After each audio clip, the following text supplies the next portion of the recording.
इस्लाम के ताल्लुक से ही, इस्लाम की मोहब्बत से ही हम पाकिस्तानी हैं, पाकिस्तान हमारा है। हम पाकिस्तानी हैं, पाकिस्तान हमारा है। किस तरह पिस रहे हैं, हम किस तरह पिट रहे हैं, हमारी किस तरह इज्जतें लूटी जा रही हैं, हमारी असमतें पामाल की जा रही हैं, तो ये सारी सूरत हाल ये हमको मजबूर कर रही है कि भाई हम भारत के फौजी तसल्लुत से आज़ादी हासिल करें। भारत ने जो हठधर्मी दिखाई कि ज़बरदस्ती उनकी तदफीन नहीं होने दी, उनकी मैयत को छीन रहे थे, उनके घर वालों से झगड़ रहे थे और घर से चंद मीटर दूरी के ऊपर एक कब्रिस्तान है, वहाँ पे उनको मजबूर किया कि यहाँ पे आप दफन करें। तो सैयद अली गिलानी साहब के साथ इस तरह का अंजाम करके भारत को क्या लगता है कि वो इस चिंगारी को दबा लेगा? Ali Gilani was head and shoulder above. Syed Gilani ने जो हिंदुस्तान का जो चेहरा है उस पर कालक मल दी है।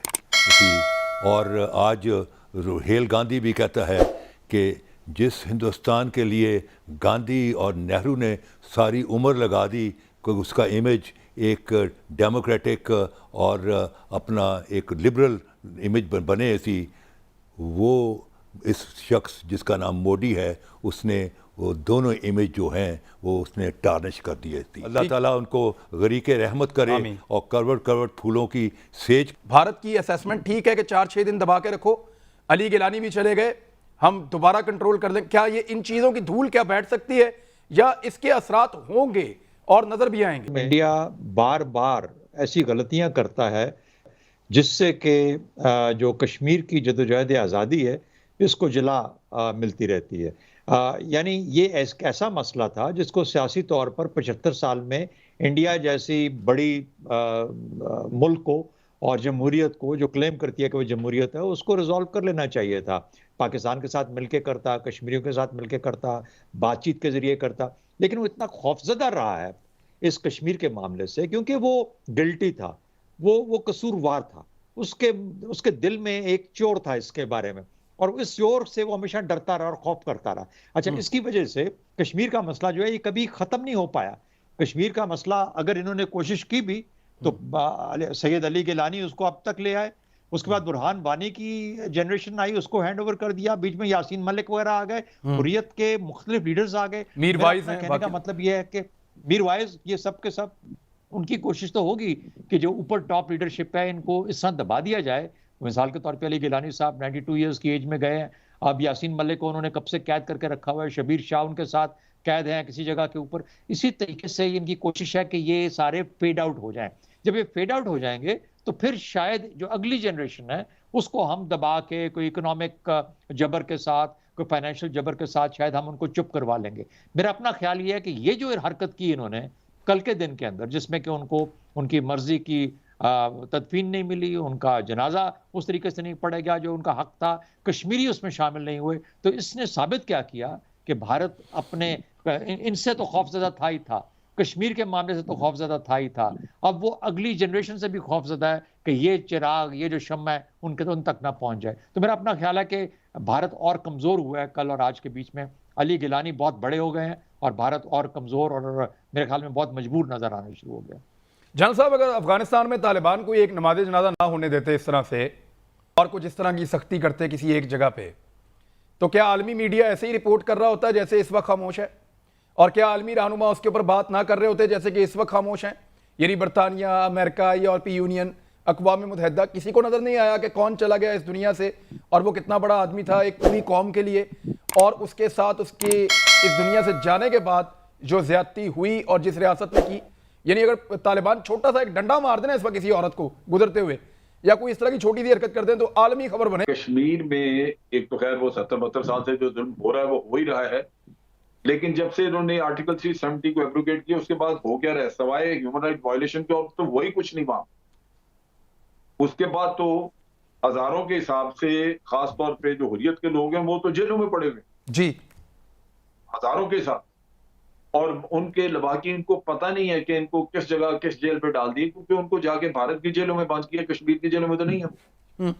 तो ये एक ऐसा मुल्क है जो कि मतलब जिसके अपनी इतना तजाद है, जमहूरियत का नाम, लेकिन जमहूरियत है। वाकई कश्मीरियों ने आज़ाद होने का अब ठान लिया है एज ए होल, पूरे कश्मीर ने, क्या वाकई ये फैसला उन्होंने कर लिया है कि बस अब आजादी है, अगली मंजिल इसके अलावा कुछ नहीं? देखिए मेजॉरिटी तो यही कुछ है।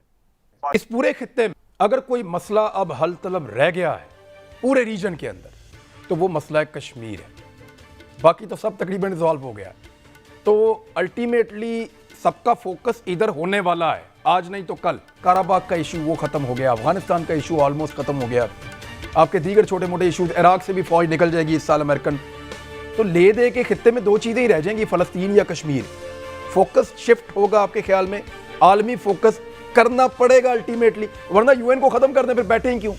मुझे खतरा यूं महसूस होता है कि जैसे कि जो यंगर जनरेशन है और जिस किस्म के हालात अभी वहाँ पे कर दिए गए हैं कश्मीर के अंदर, मकबूजा कश्मीर की बात कर रहा हूँ भारत की तरफ से, वो इस किस्म का इकोनॉमिक मुआशी जबर वाला सिचुएशन कर दी गई है कि पिछले 2-2.5 साल के अंदर कि वहाँ पर ये लोग अभी तो नहीं लेकिन शायद कुछ अरसे में उस स्टेज पे आ जाएं कि जहाँ पर इनको अपने भूख और जान के लाले पड़ जाएं। अब खुदा न खास्ता अगर उस तरह की सिचुएशन आती है और या इनको इस तरीके से प्रोग्रेस का कोई दिखा दी जाती है, कोई ऐसा शक्ल दिखा दी जाती है जिसके पीछे इनको नौकरियां मिलना शुरू हो जाएंगी, इनके साथ कोई माशी मामला थोड़े से स्लाइटली बेटर हो जाएंगे, गो के फ़ायदा उसका वो शायद हिंदू जहन को ही पहुंचेगा, दिल्ली का जो है या गुजरात का या जो ब्राह्मण जहन है। लेकिन कहने का मतलब ये हुआ कि ये मजबूरी आड़े आती नज़र आ रही है मुझे।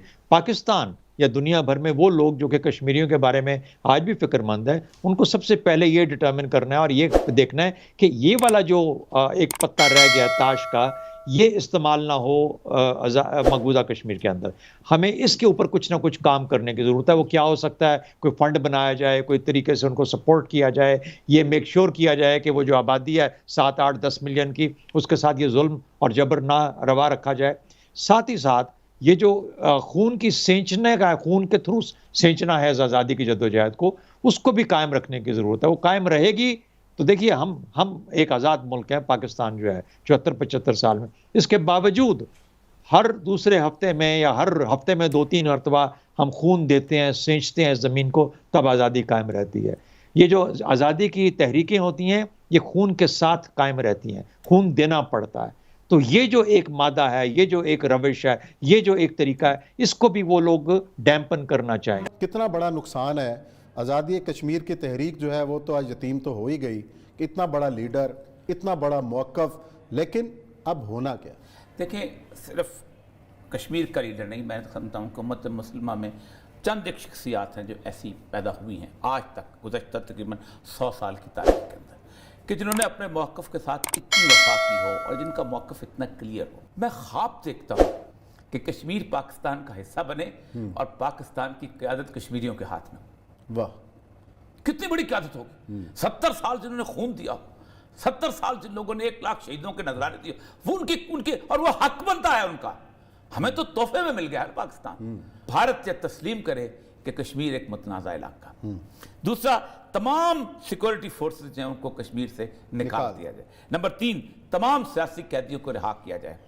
तमाम काले कानून जिसमें एस्पा है, पीएसए है, डीएसए, इनको मनसूख किया जाए। और 5वां जिसकी कदर पाकिस्तान ने नहीं की, आज पाकिस्तान को करनी चाहिए कि हमारे मुज़ाकरात अगर होंगे तो उसमें तीसरी ताकत पाकिस्तान है, इसको साथ बैठाया जाए।